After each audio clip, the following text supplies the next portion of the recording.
12383 Sealdah Asansol intercity প্রত্যেকদিন বিকেল 5টা বেজে 10 মিনিটে শিয়ালদা থেকে ছাড়ে এবং আসানসোল পৌঁছে দেয় রাত্রিবেলা 9টা বেজে 5 মিনিটে।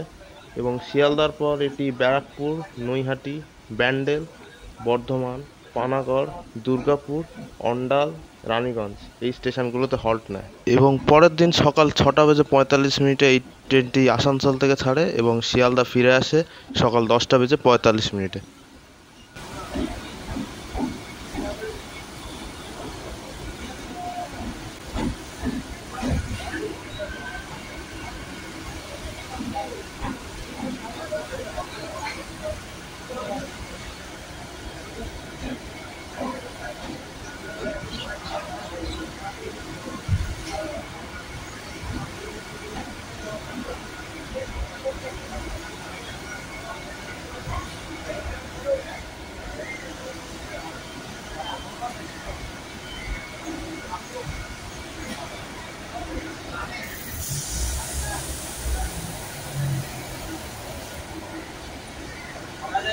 হ্যাঁ আমরা কোন প্রধান